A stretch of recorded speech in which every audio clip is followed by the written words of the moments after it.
I'm back up in Edinburgh to have a chat with a good friend of mine. I can't wait for you guys to meet him. His name is Mark, and he helped me get to where I am in my career right now. When I was just a little Scottish automotive blogger, he helped me take things to another level. Now, he's just finished a restoration on his dream car, a Ferrari 308.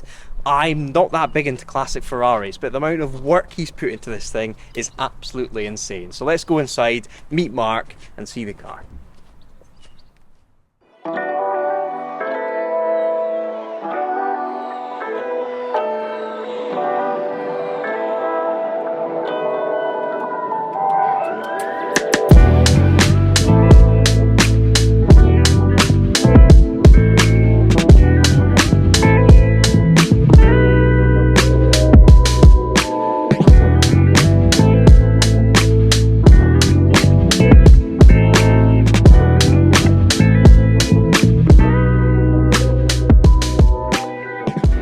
Mark, I guess the best place to start is how we met. Do you remember the first day that a little lad came up to you at Knockhill Race Circuit next to your R8 and just started having a chat?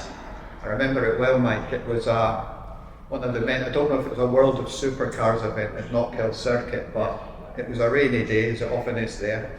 It was certainly windy. I had this beautiful V8 R8, and you came up as an aspiring journalist, raving about the car, and asked if you could do a piece on my background and how the car came on.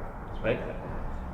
And I still remember the title of your article or your that you'd done for it, and it was Gatekeeper turned Poacher. That's right. It's obviously with my history as a traffic cop and one thing, I thought it was a very clever title for it, and it read very well. It was a good read. Yeah, so the blog I wrote on your car, the stunning white R8 with this most amazing interior on it, it became my biggest blog. It's the one that got the most views of anything I did, and that kind of set me on my path. So our friendship kind of has a deep root in where I am now, so certainly thank you so much. So you had this R8, and then you decided to let it go, which I was very upset about. I know. And you moved on to this car behind us here, 308 GTX. Now, I will admit, I'm not that well versed on classic Ferraris, but when you showed me this in your place in Falkland,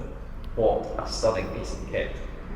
It's been fully restored since then. I thought it was immaculate, but there's been a lot that's happened since then. So I guess the first question is, why did you buy a 308 GTS?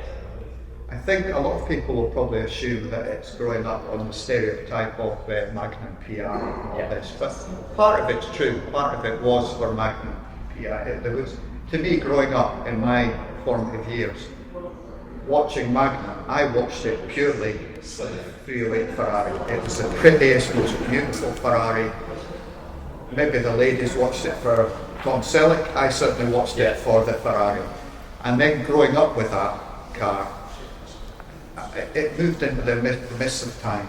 And then I was so lucky a number of years back to buy a 355 Ferrari when I retired. It was my dream to own it, and I loved it. And then the lineage moved on, and then I'd left Ferrari. And one day I saw this beautiful blue Ferrari up for sale, and I pushed the boat out to find the money to buy it, and I did. I think personally it's one of the most beautifully penned designed Ferraris, next to the Dino. I think it was in an era when a designer would sit in a restaurant, probably at Cavallino Ristorante in Maranello, and he'd have a napkin and he would pen out the design of a car and how, from the heart. Modern Ferraris are stunning, but all modern cars are generated through computer design and wind tunnels. And to me, that's still one of the most beautiful proportioned cars. So I got it. I don't think even the dealer knew what hidden ground was winning, put it that way. And then it led me on a path that took 4 years to the finished result.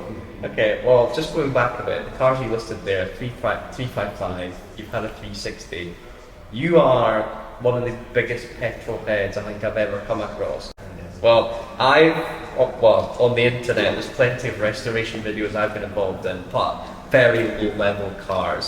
So why don't we take a walk around of your Ferrari and tell us what happened literally from day one to where we are now, which has taken how many years? 4 years in total, from engine rebuild, strip down rebuild, bodywork, interior, cosmetics. 4 years without it. Let's have a look. Mark, when you bought this car, did you think it would be 4 years before it was completely as you wanted it to be? No idea that would happen. No idea. I bought the car, I was thrilled to bits with it, absolutely. And then wee gremlins appeared and it set me on the path of what has become a 4-year restoration. My view is you either do it right or you don't do it at all. So I had to just decide to do it completely right. And if that took 4 years, so be it. Well, this is it. It's not just a light restoration. So take me through from start to finish what happened. Maybe let's start with bodywork.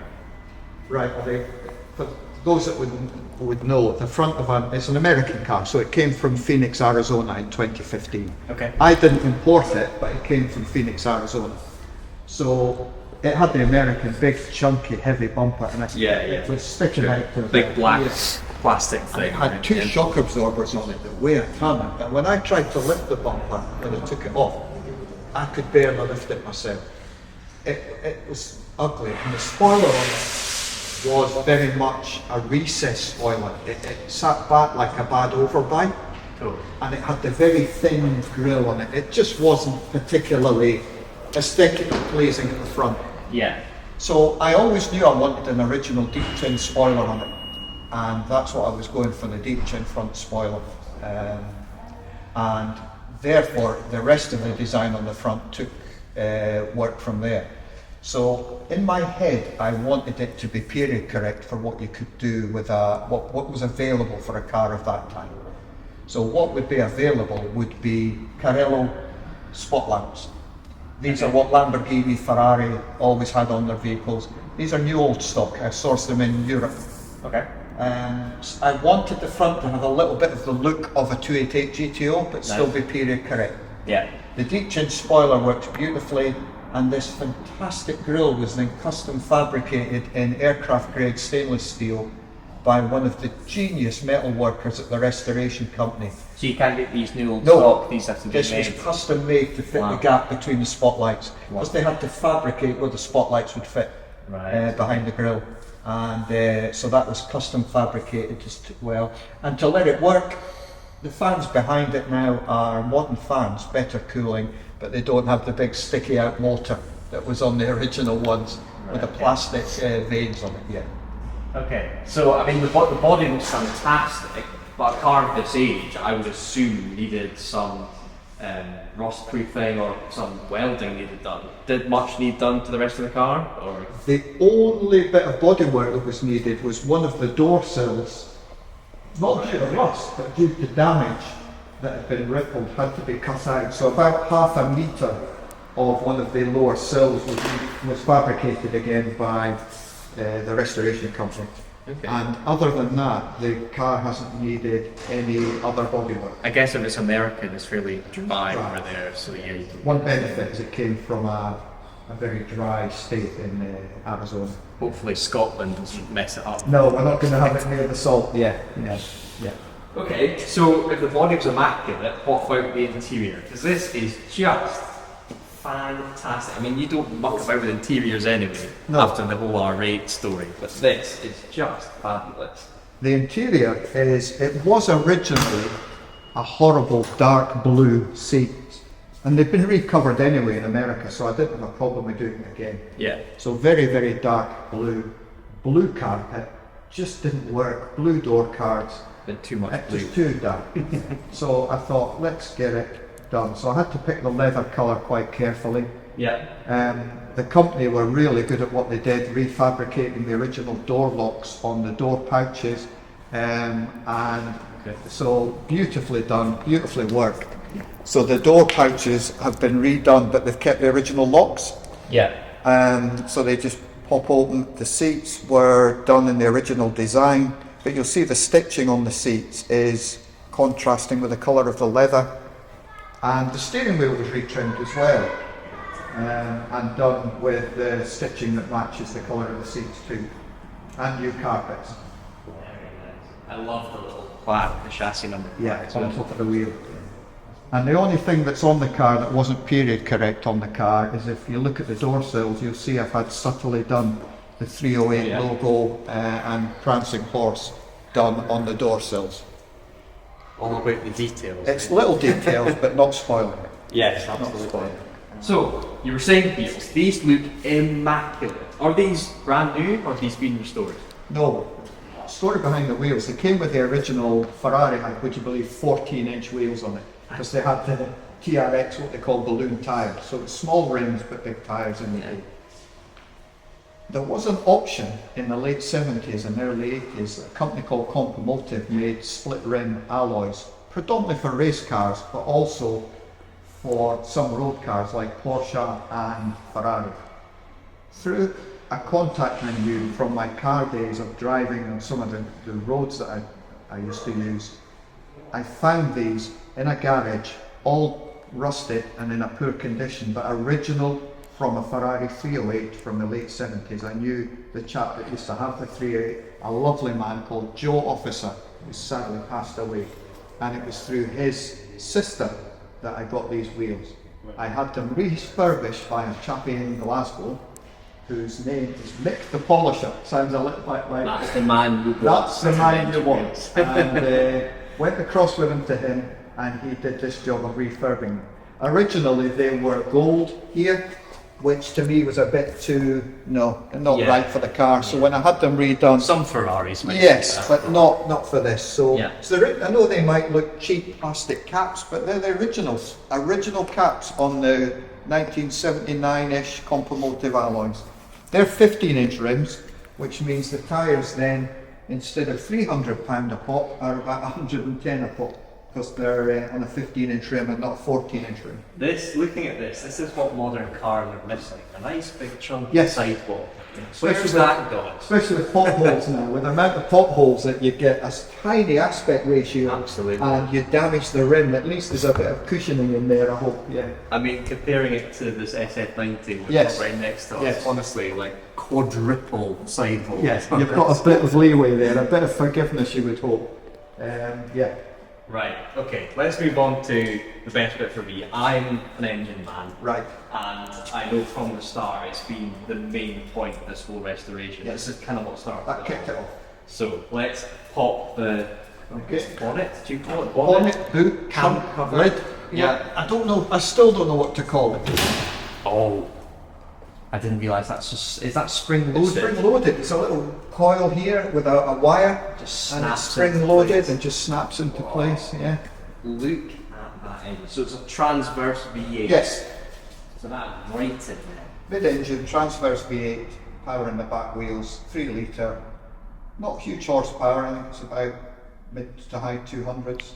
Okay, so when you first got the car, there was a slight issue with the engine. There was a bit of oil smoke coming out when I stopped, which is never a good thing when you've got any car. It turned out that the twin banks of the V8 have lower cam pulleys. One of the cams pulleys, the bearings are gone, so it was wobbling. Right. And it nearly threw a belt. We were very lucky it didn't. So the engine had to come out. They were replaced, engine went back in, but for some reason there was then a very dry rotational noise coming from the top of the engine head. I didn't like that, didn't know what was wrong, and decided engine out. Let's get it stripped. And it took 2 days soaking one of the heads in acetone to get the head off it. And then they realised it was a dry cam. So that started the journey, and eventually a company down in England did the boring of the block, new liners, brand new pistons, brand new valves. I sourced a new camshaft, new old stock, from someone in Britain, believe it or not. A chap who was developing a race Ferrari had the original cams from his 308 1978. What were the odds of that? So he posted them up to me. New camshaft, I had the heads metal sprayed on line board and reassembled, and then the engine got shipped back up in crates to me up in Scotland. A lot lighter in the pocket after that. Yeah. But then the company that was going to do the rest of the rebuild had a bit of an issue, and I then had to try and find someone else to rebuild the engine. and as it happens, then do the whole restoration. So I know you don't half-arse anything, but did it ever cross your mind just to get another engine, another 308 engine from, say, a written off car that you could just transplant straight in instead of completely rebuilding that? No, you couldn't do that. It's a matching numbers, and it's Sure. like you've got. This is what we discussed before. You feel so privileged to own this type of car, and you look upon it as being a custodian. So if this hasn't been driven for ages, well, 4 years as it happened, but when I used to go out to my garage and take the keys out and sit in the driver's seat, and you look at the hub, the boss of the steering wheel, and you see the prancing horse, immediately you're back the lineage to the early days of Enzo Ferrari. The heart of this car is its engine. So in other words, you have to have, that engine was built by hand in the factory with a mould made out of sand with aluminium poured into that mould to create that engine. They still do that to this day with every engine they make. So you have to keep the original engine. Okay, fair enough. It's not like my Mondeo where you can just No, this one no. Okay, so it's absolutely mint now, or is there, when you rebuild an engine, there's always a couple of little things. Is it absolutely perfect, or are there still a few little It's bits? a couple of tiny snags with it really, but not much. There's a squeaky belt which I think is just needing tightened up, and a slight issue with the cooling fans cutting on, but that's probably just a fuse. Other than that, the carburetors, it's 4 twin choke Webers, which you can see through the clear top there. Are you not tempted to make this whole thing clear so that you can see right in? But the problem with that is it's not gonna look original from the outside. Sure. On that note, we've got a Ferrari V8. Are we allowed to start it up in here? I don't see why not. It's always better to ask forgiveness than permission. So this is where we hope it does start. Before you start it, Yes. where would you rank this engine against your 355 and the 360? Be honest. It depends how you're ranking it. If you're ranking it from history, Are you making it so that this wins? Because I feel like this I don't always think ends I'm up. hitting that. I think nothing has beaten that 355 engine. Okay. It absolutely screams at you when you're at high revs. Beautiful engine. I've not had anything close to that. This is very much more mechanical, sucking air through the Weber car. So it's a little bit different. So let's hear it. Right. Plus it's got a choke. Like every new car should.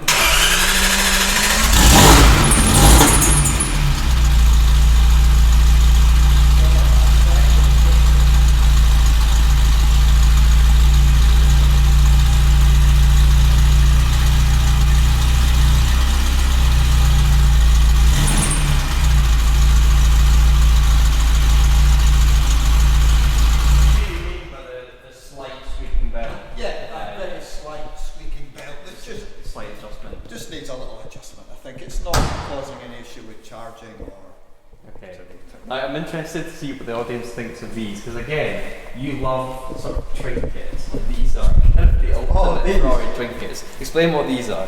Right, these, a friend of mine has a company that very cleverly can custom print onto whatever material you want. So me being me, I thought, right, some custom luggage for the very small trunk, boot, whatever we call it. Yes. So I wanted, I guess like you would if you bought a new Ferrari. Yes, They if you offer bought- this sort of package, Yeah. don't they? Yeah. Whereas, new Ferrari would be thousands. This wasn't quite that, but the stitching matches the seat, the style. The top took a bit of design work because I wanted something to pay homage to Enzo Ferrari. And back in the 70s, early 80s, late 70s, one of the advertising logos was, "What can be conceived can be created." And I thought that's a lovely tagline on the passion behind Ferrari. Okay. They're not constricted by wind tunnels or anything. It was just purely, I've conceived it, let's create it.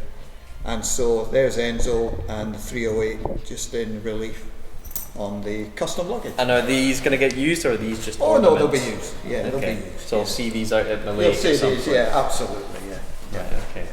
I mean, I'm getting high on the fumes. the fumes. It's fantastic. Yeah. Sit and just sniff that engine bay all day.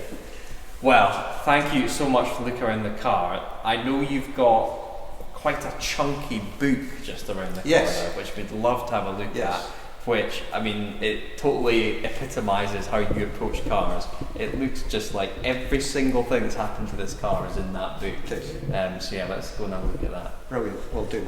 So everyone wants history with their car, and knowing what you're like, this is, I imagine you're quite satisfied with this. The thickness of this book. You do not leave anything to chance. Everything that you have done with this car is in here, correct? Yes, it is. Okay. It was gifted to me with the car when I bought it in 2016. Okay. So all that was in it though was some photographs of some paintwork that had been done, and that was all. So, but even this, a badge with your chassis number, and again, it's just not half-arsing anything. And obviously this one wasn't on it, but I thought a nod to the great man himself, Michael Schumacher. Absolutely. I couldn't not put something on for him, who epitomises modern day Ferrari F1 for sure. Well, let's take a look then. Right, well, the history of the car a little bit was, it was bought and most of its life was in Texas, so a nice dry climate, thankfully. One of the people that owned it for a great period of time was a circuit judge, who's now, if he's still with us, was in his 90s, and it was part of his private collection. So he had a few cars in that collection. There's certificates of title, but he had a 1976 911S Targa, a 911S another one, a 77, this Ferrari 308, a Mercedes 350 SL, and an ZR1 as they would say, or we'd say ZR1, but Corvette 1991. He liked his cars then? He did, and this was part of his collection. And then obviously it came to Britain in 2015, not by me but by someone else brought it in. It needed a bit of work even then, and then I laid my eyes on it at the dealership down south. Okay. And other than some photos of the car, here starts my journey with invoices for the 4-year restoration. Now the invoices alone, if I just show you how thick that is and how much more grey hair I've got,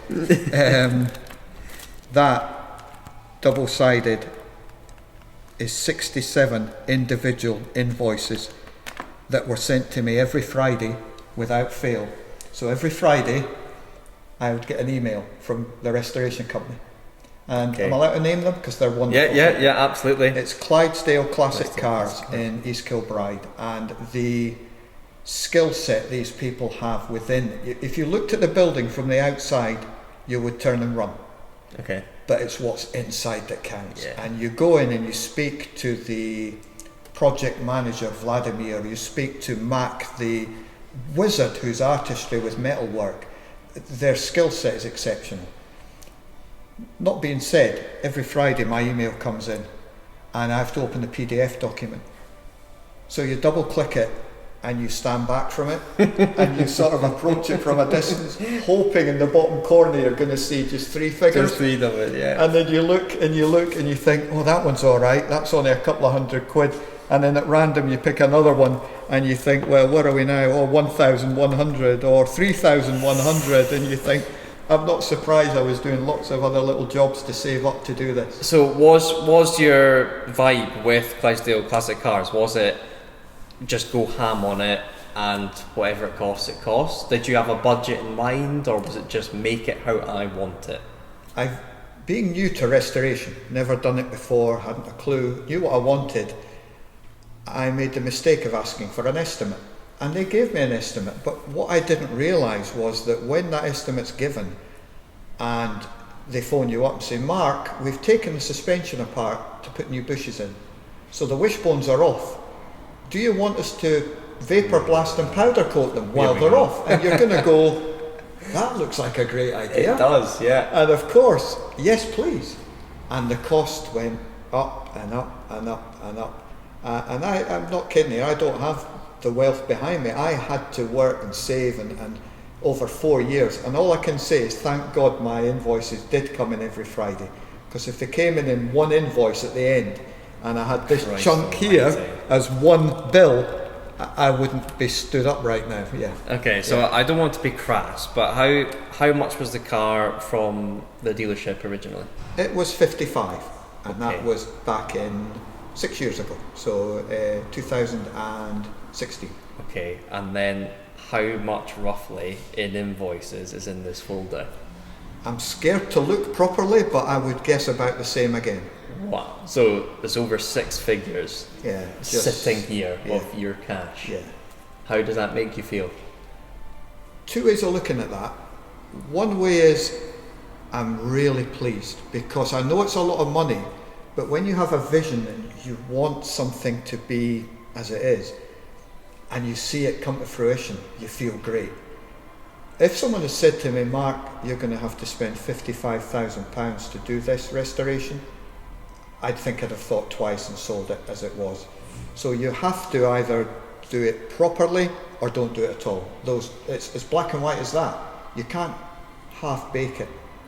And so I've no regrets doing it. It was expensive, but we create something from that. Yeah. Okay, and having spent that amount on it, and I'm very happy that you've said that. It's very cool that it's more about the car and how you feel about it than your wallet. Are you going to now use it? Because a lot of people would spend this, get the car. I mean, this is almost a brand new 308, and a lot of people would just put this away because probably eventually you will make your money back if you just leave it sitting. Yeah. Are you going to use it, or are you going to put it away? I think we had a wee chat before we went onto camera about cars, and I can understand people buying a car as an investment. I get that, I do. But when you look behind us and you look at the heritage wall at Ferrari here at Graypaul in Edinburgh, every car that Enzo Ferrari or any manufacturer, Aston Martin, Porsche, they're created with a heart and soul in here, and that's the engine. It's a bit like having a rare Picasso and someone buys it to hide in a bank vault forever. Like a Mondeo ST200. Exactly, the ST200. Yeah. In fact, rarer than a Picasso. So you just think, no one's ever going to see that. Yeah. But to me, this has a soul and it's got to be used. I'm not going to take it out in the rain and the mucky weather, but it's got to be used, yeah.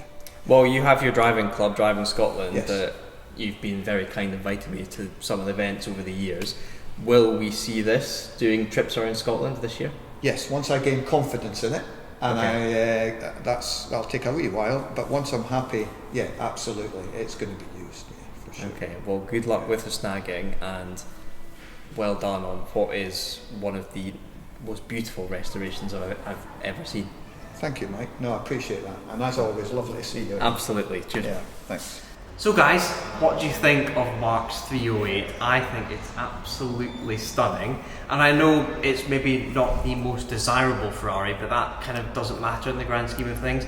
It's the one that Mark is obsessed with from his childhood, so fair play to him. He's gone there, he's done it, and as I've said throughout this video, he does not do anything in half measures. He gets stuck in and makes it exactly how he wants it to be, so massive respect to him. So guys, thank you for watching this video. I hope you've enjoyed something a little bit different, and I'll see you again next time.